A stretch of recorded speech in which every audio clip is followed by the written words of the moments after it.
real business owners.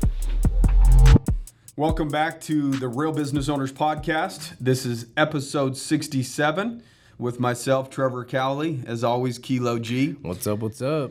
Guys, today the topic is, living your life by a certain set of standards, right? Regulating your life by living your life through standards, right?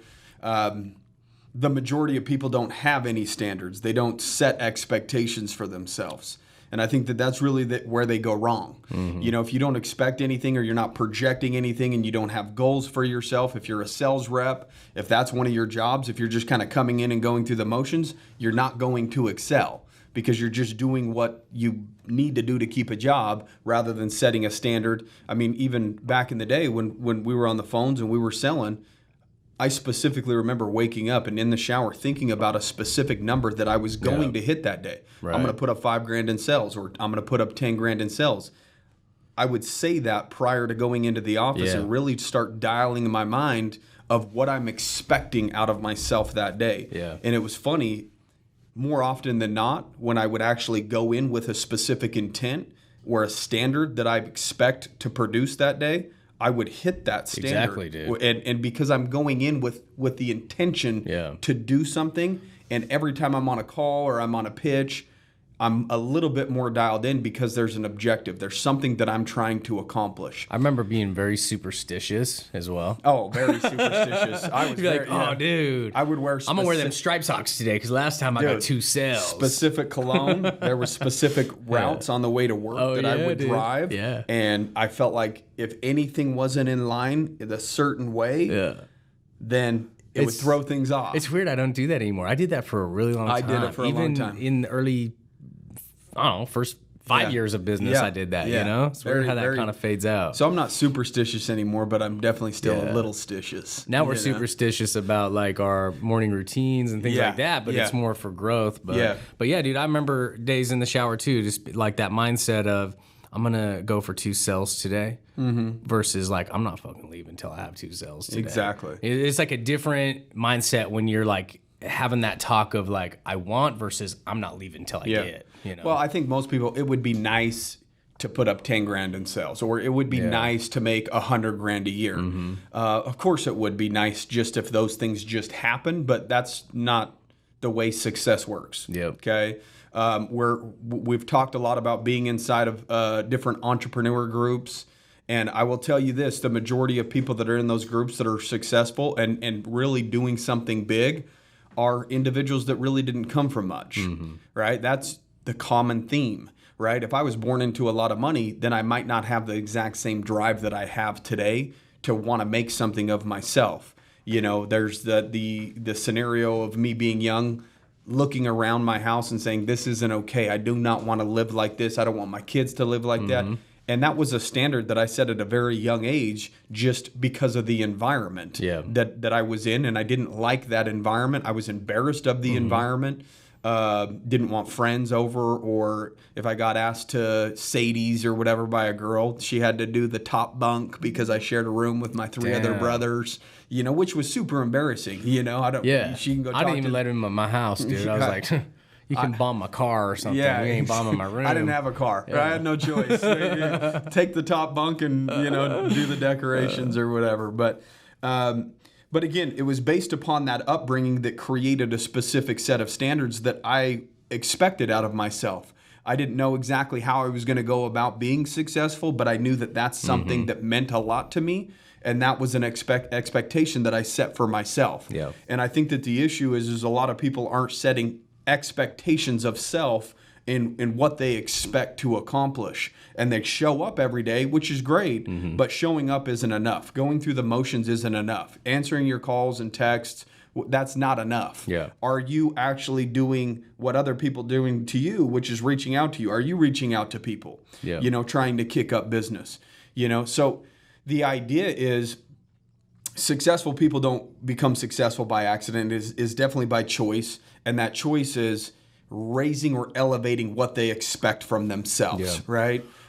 Most people wait till they get into a very, very low spot in their life, and then they get so sick of living like that, whether it's, your physique, your health, Some people let their health completely go, and then they get fed up, and then they make a change. Yeah. The idea is to... Then they have a bigger mountain to climb. Which is fine. It'll create a lot more discipline. And I know exactly how that feels. You know what I mean? It's like, it's... But don't wait till you get to the point where you're completely fed up. It is 100% choice. And I don't think enough people are making that choice to determine how their life is ultimately going to turn out. And right? it's not, dude, health choice is such a big role, right, in the standards that you do set for yourself for your success as well. And it's not even just weight or anything, man. Like, how many guys we've seen level up when they're like, dude, I'm gonna quit smoking weed. I'm gonna quit, drinking. I'm gonna quit this or whatever. Yeah. And again, we're not over here trying to tell you guys to quit this or do that. That's definitely a personal decision that you guys need to make. But you know if it affects you or not. You know if you are a functioning alcoholic or a functioning weed smoker, and you know you can still get by, but you also know if it does hold you back from your full potential too. So if you make that choice to like, hey, I'm gonna give this up because I want to level up, right? I've never met anybody at all that's given it up that didn't level up in their life. Well, we had Jefferson on the podcast, and he talked about, he was a door-to-door sales guy at one point. He would go knock the doors, and then he would go get home and start drinking. Yeah, and he was functioning. He was functioning. He was making money. Yeah. But he got to a point where he got fed up, and he decided to ultimately make a change and expect more out of himself. And now he's and then he came and talked to us about starting his own company. We said, yeah, you should do it, dude. If you already know how to do the selling, you can put the fulfillment stuff together. That's not the difficult part because you're basically contracting that out anyways, right? And so this individual has elevated quite a bit over the last 2 or 3 years since he first came in and spoke to us. But he made the conscious choice of setting a standard for himself where he's not okay just coming home and drinking every single night just to kick his feet up and relax. I think what happens is we give ourselves a lot of credit. Man, I put in a hard day's work. I deserve this. Or, now I can kick my feet up and crack open a beer or whatever it is.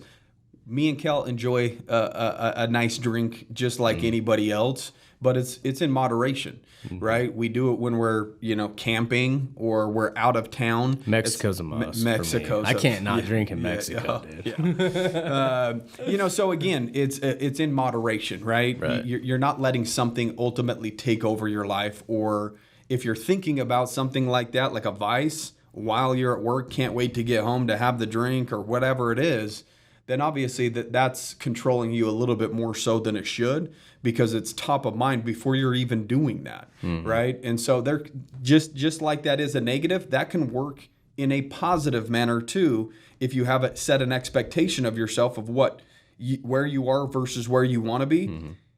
Let's say, for instance, you expect more out of your health. At the end of the workday, you might be thinking about going to hit the gym because that's now top of mind because you've set an increased standard for yourself of what you expect to accomplish. Right. I really think the issue comes down to ownership, right? They're not taking ownership of their life and their situation. They continue to make excuses or place blame. Therefore, it lets them off the hook for having to do the work. Yep. Whether it is going to the gym, whether it is staying extra hours. The average person shows up Monday through Friday. You're doing exactly what the average person is doing. They're working their 5 days a week. They're collecting a check. They're going home, and then they're relaxing. Yep. We've talked about self-improvement quite a bit on the podcast. There's things that individuals could be doing outside of work to improve their skills or improve the way that they think, but they're not doing it, right? Because they don't expect more out of themselves, right? And so people that live paycheck to paycheck or just get by, they're okay with just getting by, and that's why they just get by.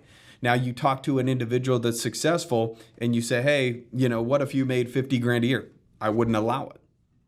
I would figure out a way to make sure that doesn't happen. Right. And we've watched people. We had Stuman on the podcast recently talk about, making decent money, $750,000 a year, losing it, and then figuring out a different way to go about it to now make millions and millions of dollars every single year. Yeah. Because he has a specific set of standards that he expects from himself. And so his decisions ultimately start lining up with some of those standards, right? Well, he always chooses to raise his standards too. You know what I mean? So it's not it like doesn't stop. He doesn't go, oh, dude, I got to get back to making 750,000.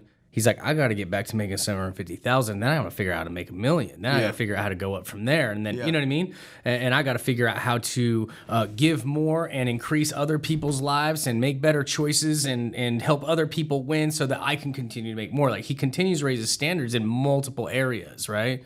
And we do that too. You know what I mean? It's all, dude, it's all choice. Just like we talked about right before we started this, man. Well, it's funny that, I mean, it's just a matter of how hungry you are for what you say that you want, right? A lot of people say they want success, or they say that they want to make $100,000 a year, 200, $500,000, whatever it is, but their actions don't even come close to lining up with what they say that they want, right? And so that becomes an issue. It's just like this. If there's an individual that's starving, let's say a caveman or whatever, right? He's going to be hyper-focused and take his time and do all the right things to make sure that he eats that night. If you have somebody that just barely had a big old meal and then they go out hunting, they might not be as laser focused. They might not have that exact same intent when they're out hunting, because one is actually starving and it could be life and death, and the other one's fed. So I think that the issue comes down to this. I think a lot of people set goals for themselves. It's funny when they're trying to turn from a child to a grown-up, whether it's a man, whether it's a woman, they're very specific about their goal. I want to get a new car. And then all of a sudden they become a little bit more hyper-focused because they want this new car. They have this thing. They have a reason to be focused. They have a reason to elevate the standards that they expect out of themselves. And so then they get the car. Then they're hyper-focused on getting the house. Then they get a house. Now they have a vehicle, they have shelter, and they have food. And I think that's where people stop. Right. It's done. Yeah. The basic needs zone kicks in. The basic needs are met. Right. Right? Because after that, what other goals have you set for yourself? Because it seems as though when you really wanted something, you turned it up and you expected yourself to get that car that you really wanted, or that home that you wanted. But that's where the goals stop for the majority of people. They then just show up and do the very minimal or do the basic and receive a paycheck to maintain their lifestyle. So again, at that point, their standards have been set as, I'm okay as long as I have a house and I have a car and I have a job. That's it. Now, some people are forced to elevate their standards by getting fired or whatever it is. And they say, you know what? I don't want to do that anymore. I need to do something different. But in that case, it's a forced standard increase, right, of what they're expecting from themselves, because they go through a period of analyzing self, right? Just like you did when your old boss fired you when he found out you had the side business thing going, right? You go through a period of soul searching and trying to figure it out. And then my guess is when that happened, the intent was different. It was now do or die. This was the way that you were going to eat. And if you didn't make this work, you didn't know what the hell you were going to do, and you're screwed. Right? And so don't wait for something negative to happen to force you to elevate your standards. Don't wait till a doctor says you're about to have a heart attack in order to take your health serious. Right? So today I started 75 hard, and I didn't want to wait till Monday, because that would be the normal self-talk that most people had. And some people, my wife even, why are you starting on Friday? And again, this is what most people will say. She's like, I wanted to go out. And I said, fuck it, because I've thought about it too long. And I've pandered and played with the idea a little too long. And there's something different about when you wake up with an intention or something that you have to accomplish that day. It makes that day more meaningful. You wake up with a purpose. And I think that's really what's lacking, is we're not waking up with any sort of purpose. We're waking up, and the only reason why it's tough to get out of bed is because there is no purpose. There's no reason to get out of bed except for just maintain your lifestyle or your job. And then some people don't even get out of bed and they quit their job and jump from job to job to job because they don't have a purpose there, right? They don't really care that much. They're getting by. We've seen big paycheck syndrome in sales. Right? Where somebody makes $3,000 in a week or $4,000 in a week, and then the next few weeks, once they get that check, they kind of drop off, right? Because now they're good. They've got a little bit of money in the bank. They've got a little bit of extra. So now they're rewarding and patting themselves on the back because now the bills are paid and I've got a couple grand in the bank. Yeah, 2 weekends later, they're starving again. And they're starving again, and what happens? They go in and hit a big week and make a lot of money again. And then again, some sales reps go through this cycle of the big paycheck syndrome. There just seems to always be a pattern for people to just, get by or whatever. It's like, you know what I mean? It's that whole upper limit threshold. It really is. I think people need to ask themselves. Upper and lower. Yeah, exactly. Stay inside of that. Yeah. If it hits too low, then they'll make a change. Yeah. If it gets too high, then they start relaxing a little bit, and then they stay inside this weird little bubble that they live in. The problem is people don't stay conscious. You know what I mean? They're not conscious of it. They're like, oh man, I really need this to get by, and somehow they hit it, and then they're like, oh, okay, cool. They get that little bit of relief, and then it's like, oh man, I'm back in this spot. I need to hit this in order to survive, and they hit it, right? But they don't ever become conscious of like, dude, what can I do in these lower moments? And then the upper moments to continue on the upswing, right? They just don't tap into that consciousness of like, what's the next level, right? Yeah. So I don't know, man. People just need to ask more questions to themselves. Yeah. They need to ask themselves like, what can I do to break through the next level? The problem with asking yourself questions is then you have to be honest with yourself. Yeah. And, and people get they get disappointed. If you don't ask yourself questions, then you're not setting yourself up for disappointment. That's a really good point, man. People lie to themselves a lot, right? They create false excuses that if it was a priority, that excuse wouldn't matter as much. Right. They would bypass the excuse and still get whatever they need to get done. But they utilize excuses as a crutch. And if you do soul searching, then that's accountability. That's taking ownership of your shit, your situation. When you're finally honest with yourself, you might actually have to do something about it. You'll have to do something about it. You might have to kick in some work. And that's the problem. People don't usually want to put in the work. So why ask yourself the tough questions when you can avoid your issues by just either not thinking about it, drowning it out with alcohol or whatever it is, smoking weed, whatever your vice is. Everybody has a vice. Yeah. Some people go golfing every single week. There's church people that their vice is, I go to church every single Sunday and that recenters me. Some people do yoga, some people meditate, everybody's a little bit different when it comes to the vices that they use to cope with life, right? Life definitely can throw curveballs and it's difficult, but when you ask yourself those difficult questions, you have to be prepared to take ownership of your bullshit or else nothing's going to come from it. Right. Because when you ask yourself those questions, you'll be like, well, I do have 3 kids under the age of 5. Like that's, it's tough to get to the gym or it's tough to work out or whatever it is. But it's not that tough if you wake up at 5 o'clock in the morning because the kids are still asleep. Right. Will there be hurdles on the path to something greater, whether it's your health or your finances or whatever it is? Absolutely, there's going to be hurdles. But the issue is most people don't want to overcome those hurdles or figure out a way around those hurdles, so they just rest on the excuse, and that lets them, again, off the hook from actually having to do the work. That excuse gives them that warm fuzzy, that dopamine that they need to say, I'm doing what I can. Right. What you need to ask yourself is, you're doing what's necessary. That's what's really happening. You're doing enough to maintain where you're at, but you're not doing what successful people are doing. That's what you need to ask yourself. Right. What are the people that I want to be like or that I look up to doing? What are they doing? Are they getting up early? Are they exercising? Are they reading? Are they meditating? Are they soul searching, asking the right questions? Are they constantly challenging themselves? Are you doing any of these things in your life right now? Yeah. That's what this is really where it comes to the soul searching side of things.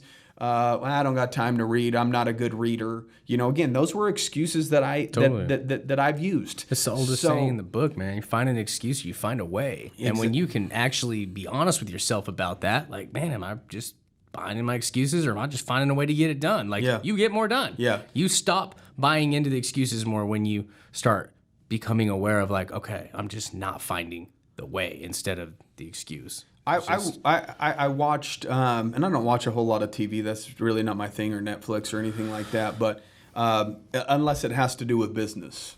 right? There's different ones where people go in and invest into a business and then they turn it around, and those are cool. That shit interests me, right? I keep getting sucked into like survival shows, like Alone. Dude, I relate it to business a lot. Yeah, I'm just like some of the struggles. There's always struggles. They're always about having survival mode. Exactly. Bro. They're always having to overcome the next issue, whether it's food, whether it's shelter, and in that type of a scenario, if they made an excuse, it's life and death. Right. If you have a house and you have a car, it's not life and death. I can still get to drive home and sleep on my couch or sleep in bed or whatever it is. So again, you're letting yourself off the hook for not doing more, right? But this show is called Undercover Billionaire.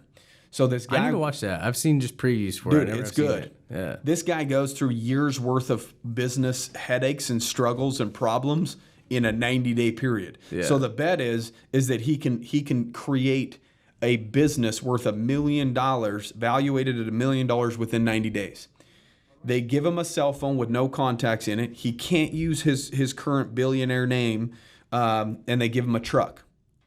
He doesn't have a place to stay, nothing. They drop him off somewhere where he's never been. He doesn't even know where he's going. They fly to Erie, Pennsylvania, and they land. And so the first night he sleeps in his truck. The next day he's buying a cup of noodles. He's like, man, these go a long way. So he's like, he's at the gas station asking them for warm water so he can do this cup of noodles thing or whatever and just eat. But what he said is, I can't build a business if I'm in survival mode. So what he did is he analyzed how much it would be to live. Yeah. How much rents are, gas, food, whatever.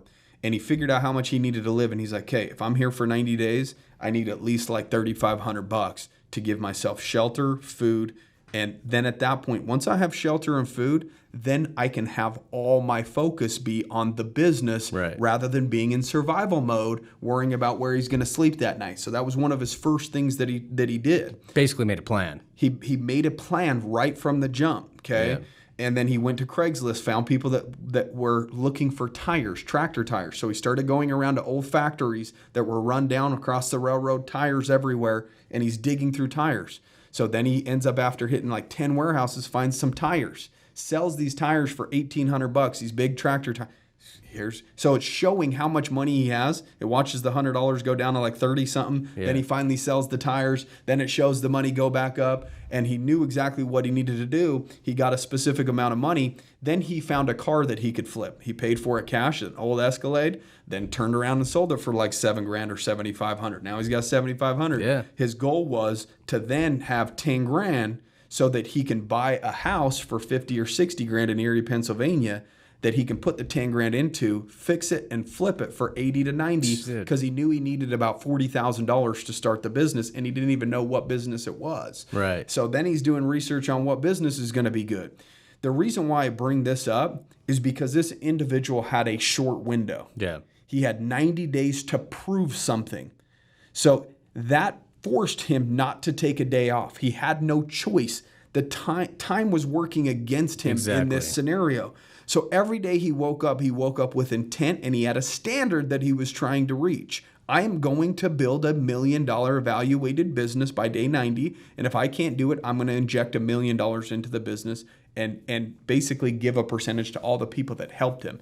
It showed him go around and get people to freaking put in sweat equity and buy into this dream of starting a business to where they would have some ownership of it. It showed how he ran and led the crew, how he held them accountable. And at the end of it, the business was evaluated at $750,000. Oh wow! So close. It was close, But the guy said it's evaluated anywhere from $500,000 to $1 million, based upon what he normally does. He just goes right to the middle. What I get out of that story too, man, is that there really is no excuse. We have so much information at our fingertips, dude. It was insane. I was just watching Dave Metzler, right? Yeah. Meltzer. He was on our podcast. Metzler. Yeah. I always mess up his name, but dude, he just actually talked about this on one of his story or episodes, Instagram TVs, and it was all about how you flip cars, right? You go and you buy, you do your research. What's the fastest selling car for $2,000? Yeah. right? And then what he does is he goes and finds like, oh, okay, it's the Toyota Camry. That's the fastest selling car this year, this condition for, $2,000. Yeah. So I need to find one for $1,000. Then he goes and he starts hitting up 50 people on Craigslist like, hey, would you just take $1,000 cash for your $2,000 car, your $3,000 car, whatever? He's like, you get 49 no's, but once you get that one yes, now you're in business, right? And so, but we have all that information at our fingertips. This guy is like, what are people needing right now? Oh, I searched my area on Craigslist. People are needing tractor tires a lot, I see, right? And so now he's going to go find a solution for that. So that's just another point that I got out of your story just barely with this TV show, man, is like, we have so much information. So if you really can tap into that goal, right? Like really tap into it. Like you have no excuse. You have all the information that you need to make the money that you want to hit your goals, and you can put a plan in place to get there. And it really does come down to your topic today. What your intent is and what the standard that you set for yourself. Exactly. It really does come down to that. 100%. I agree with you. And there really is no excuse, man, with everything we have at our fingertips today. It's incredible to watch how many different curveball that guy was thrown. Yeah. He was thrown issue after issue. If you really want it bad enough, you get through them. Dude, every time. The original place that he ended up wanting to open this barbecue restaurant at or whatever, that was supposed to be signed. Everything was good to go. Then that got taken from him, and it was a location that they want. I mean, everything that could go wrong usually goes wrong when you're building a business. That's for sure. Yeah. Because it's just the way it is. You have to obviously learn those lessons, and that's why, again, we've talked about it before. Once you've done it once, you can expedite the process because you're a little smarter. You understand certain things, right? You've been burned many times throughout trying to build your business. Look, that happens too. Yeah. Like I want you guys to understand is some people are resting on the fact that, hey, I tried this and it didn't work. Yeah, I got screwed. This guy screwed me. I spent $5,000 here, $10,000 here. He took the. Again, that stuff will happen in business. There's definitely sharks in the water, and there's just bad people that exist. Yeah. Bad people exist all over the place. And sometimes people don't even have those ill intentions. In fact, most of the time they don't. It just goes bad. Yeah, it just didn't work. And then now they're in survival mode, so that you get screwed because they're like, oh, dude, I had to use that money for this over here instead of what we had this. You know what I mean? But I'll make it right, and they never make it right. I mean, shit goes bad all the time. All the time. And this guy, and I was laughing when I was watching it, and I was telling my wife, I'm like, this guy is literally going through years of problems because that's normally what it takes to build a business. It takes a couple of years, right? So this guy is going through all of that in a 90-day period. Like I'm watching all of these issues, like this problem, and it was just like, it doesn't matter who you are. This guy's built $1 billion. He sold it for $2 billion, the business that he built. It was a lending company, mortgage lending company called Stearns. Oh, wow. Lending. That's badass. Yeah, it was, and the guy's like, it's just different. Like, he's like, I usually can walk in with confidence being, what was his name? Something Stearns, or Glenn Stearns, and now I'm Glenn Bryant.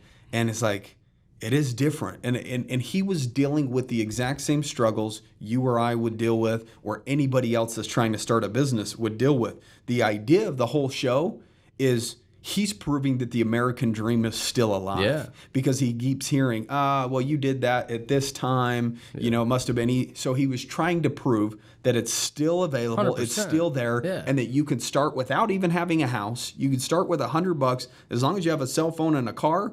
You can build $1 million business. And so I would challenge you guys to go. It's on Discovery Channel. It's called Undercover Billionaire. If any of you listeners are interested in that entrepreneur type stuff and watching this individual overcome. And the only reason why he was able to do that is because he had an intention and he expected something out of himself. So he had a standard that he was trying to reach inside of a certain time frame. Yeah. And that is the reason why he was able to continue to take hit after hit after hit and continue to come back, because there was still a goal. There's an agenda that he has that he's trying to accomplish X inside of X time frame, which is forcing him to accomplish. And that's the whole point of today's podcast is if you're not accomplishing much, it's because you don't expect much out of yourself. How are you identifying as somebody that's a multimillionaire? Are you identifying with an individual that is in the best shape of their life? These are things that, again, we did the affirmations podcast a few podcasts ago, and I've been doing those daily. And part of it is I'm in the best shape of my life. And I've talked about 75 hard. We've discussed it. We even said we were talking about doing it together. Right. And I just got sick of talking about it. Yeah. And I think part of it is because of the affirmations.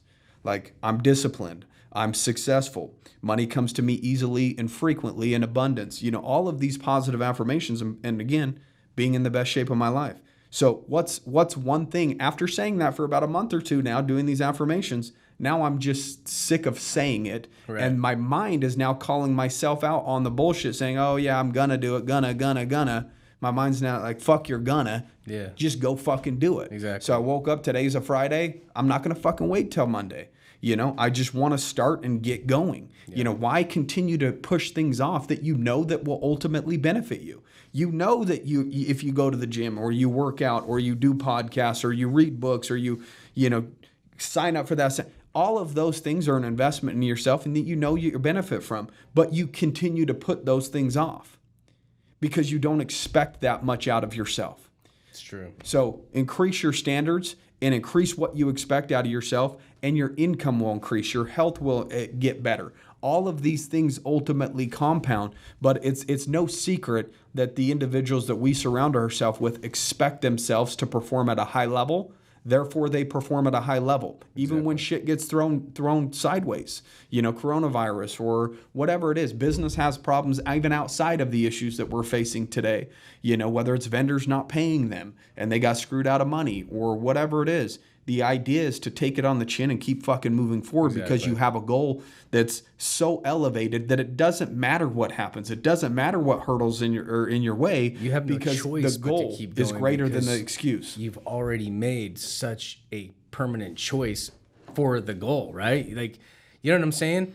So many people are like, oh man, this shit happened to me. It knocked me off my feet. I guess I'll just do something different or go back to work. Or it's not meant to be. You know what I mean? It's like, well, whatever. Then you didn't make a strong enough choice to see it through because if you did, there wouldn't be any other choice but to keep going when shit goes wrong. You tried. I gotta go watch that show, dude. That sounds badass. Dude, the show is, I don't watch TV, bro. I know. The show is great. I started watching, I heard the new season of Alone was back on, so I tapped into that, but I watched them all in like a month because they were recorded. Guys, again, showing up's not enough. The reason why you have low self-esteem is because you have low standards for yourself. Yeah. All of those things go directly hand in hand, right? So I would expect you guys to go out there and after listening to this, create something, a challenge for yourself, whether it's the 10-day challenge that we did, whether it's, I'm going to do X for the next 10 days straight or 30 days straight, or whether it is 75 hard, something that challenges you, that forces you to do something on a day-to-day basis. Because if you just wake up and kind of go through the motions, you can't build confidence going through the motions and being in survival mode, just only going to work to cover, your bills. That's really what a lot of people are doing. Then they come home and then, my life, I can't catch a break. It's because of the decisions that you're ultimately making. You can't catch a break because when you get a break, that's what you do, is you take a break. Right. Rather than when you get a break and you're off work, you're not trying to work on yourself. You're not trying to work on your business. You're not trying to work on your health. These are the issues that are going on a day-to-day basis in the world. And the only way to combat those issues is expecting more out of yourself. So, guys, increase your standards, increase the output of what ultimately happens. What's the meal plan you picked for 75 hard? You going hard on? No, certain... I didn't pick a specific meal plan. I'm basically just eating healthy. Right. No fried foods, no sodas. Yeah. Obviously no treats, no cheat meals, things like that. But I don't want anything. I didn't fried. know if you were gonna do like meal prep the whole time or whatever. I did the same thing. I did no sugar. Like this morning, I had an acai bowl with a scoop of protein, 2 scoops of protein. Yeah. So I'm just going to be very conscious about what I eat. No cheats. No cheats. So like even the number 1 deluxe at Chick-fil-A, that's deep fried breaded, chicken. That's my shit. Those waffle fries. That's oh my. Those God. are gone for a while. They're gone. Yeah. But I ate them last night for dinner just to say goodbye. You know. But yeah, fried foods are definitely something. Dude, by day 30, you're like, you don't even have the craving for it. Yeah, You just don't. Yeah. So I'm excited. You know, I woke up this morning and even my workout was better. Yeah. Because it felt like I wasn't just working out. I was working out with a program and an intention. Yeah. Right. And so, you know, I'm excited to get off of work and complete the second workout of the day. Yeah. You know, my gallon of water's already almost gone and it's, 11 o'clock. That was actually the hardest part for me, bro. I usually drink water, a lot of water. If I get it over with early like you did today, it's pretty good. But dude, if there was days where you just got busy, you're juggling a lot of shit, and then you're like, damn, I still got a whole half gallon to drink, and you drink that shit from like 7 to 9 p.m. Now you're pissing all night, dude. Yeah. That's the shitty part. I have to go right now, dude. If you get it done by 6 p.m., you'll be done pissing it out by like 9 p.m., 10 when then you go to bed. Then you can actually sleep instead of waking up 4 or 5 That's times actually a in the good middle little of the hack.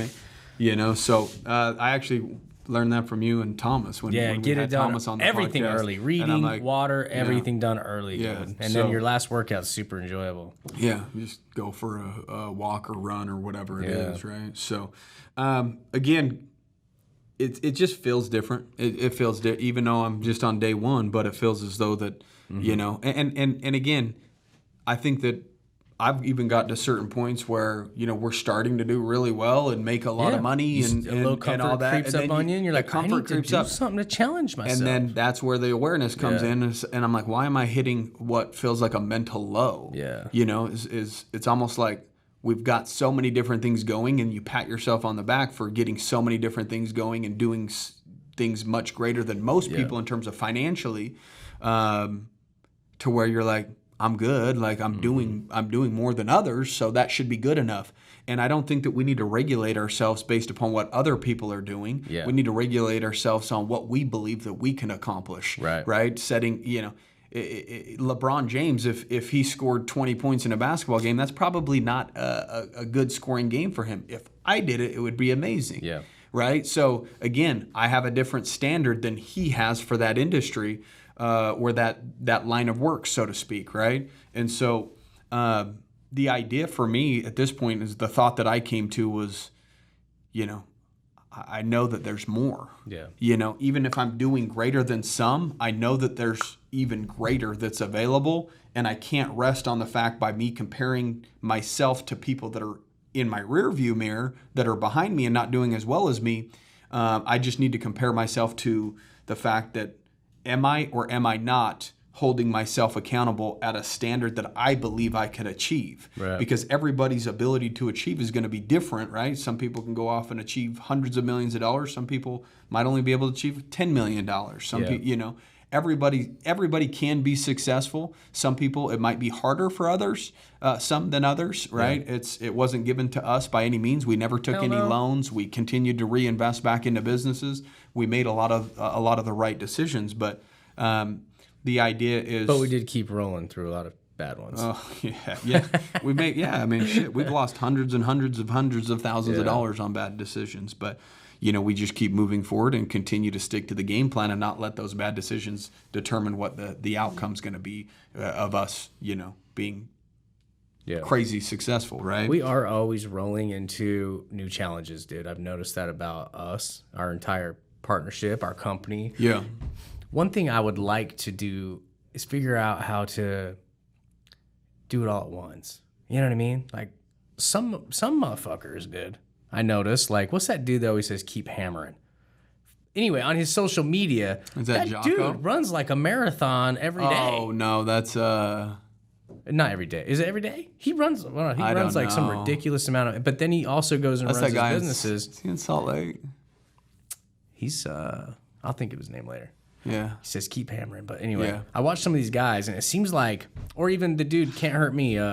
David Goggins, he's another one, right? Like he has a super high standard that he sets for himself. So like I rolled into 75 hard, beat, got through that, and then I was like, man, I really want to get this house built, right? I rolled in that challenge, and that was actually harder for me than 75 hard, dude. Like so many times I wanted to give up. Yeah. But I was like, thinking through the whole time of the process, I'm like, I wish I was doing 75 hard through the house, right? Yeah. I do this on a lot of stuff. Like, I'm either going hard on business or I'm going hard on my health. One or the other. I want to figure out how to do both, right? So that's going to be my next challenge I'm going to set my business goals and my health goals and hit them both at the same time. And those health goals will ultimately help you hit the financial or the business goals, right? It's possible, but for some reason, my mind doesn't work like that. I'm like, I'm so zeroed in on getting this one thing done that I end up suffering on these things over here, right? And so, anyway, that could be a whole nother episode. And I think that's what happens to a lot of entrepreneurs as well. You see a lot of people get to the point where they're successful and they're 40 years old or 45 years old and they're out of shape. Yeah. They basically let their body go. They're like, I'm going to get back in shape, so then now their business suffers. That, again, it's just focuses that one directional. Either I'm all in over here or I'm all in over here. And the idea would be, to try to figure out how to do both at once. Create your own challenge of like, okay, this is my physical business and my physical, my health and my business challenge, and you merge them all into one. Yeah. That's what I'm going to do. Yeah, I like that. So, guys, we hope you enjoyed today's podcast. Make sure that you're sharing this information with people that can benefit from it. As always, it's brought to you by Easier Accounting. If you guys need any help with just setting up entities or understanding what entities right for you, any bookkeeping, tax prep, payroll, any credit repair, whatever it is, if you guys even have business questions in general, just make sure you send us a DM. We answer every single one of those and try to do the best that we can. The only thing that we don't do is somebody says, hey man, I got $5,000, where should I put it? Those are the ones I don't like, because and the reason why I don't like it is because they're turning outside of themselves to try to figure out how their life is ultimately going to turn out. Yeah, if you want us to send you off to a business model that's $5,000 to get in, we can do that. Yeah. But it's still going to take a shit ton of work. I would just prefer people to empower themselves, right, and think through some of those decisions and determine what they want. This kid wanted, he had $2,000 or $3,000 or something. Should I put it all in stocks? Should I reinvest it back over to my business, or should I just keep it in my business right now? And I said, it just depends on what your goals are and what you're trying to accomplish and how your business is doing. I mean, there's so many different things that we don't understand about your situation where I'm not going to sit there and tell you exactly what to do with your money. I'm not a financial advisor, but the idea is to have certain goals that are ultimately directing your decisions, right? If your goal is to have a stock portfolio, then sure, put $1,000 over there and then try to make a goal to put, $100 a week in or whatever. Again, just depending on what your goals are. But in his scenario, I said, it just depends, man. Just make sure that your business is fully taken care of, because that's what's ultimately going to give you the ability to then make the investments into stocks and things like that. So don't short your business just because you want to invest into stocks. Yeah. Make sure that you're doubling down and make sure your business is good prior to, pulling money out of the business and taking it elsewhere. At least he's seeking some better advice than just, spending it on something down payment for a new car or, some new threads. But I told him, I said that make sure the business is good, and if it's good, then you sure put a little bit of money into stocks if that's something that you want to do, and that's one of your goals. But you have to learn how to make some of these decisions on your own. Mentorship, yeah, that's true. I said you got to eventually learn how to make decisions on your own, because there's not going to be somebody there every step of the way to where you're now basically handicapped from being able to make decisions because you only make decisions based upon what somebody else says you should do, right?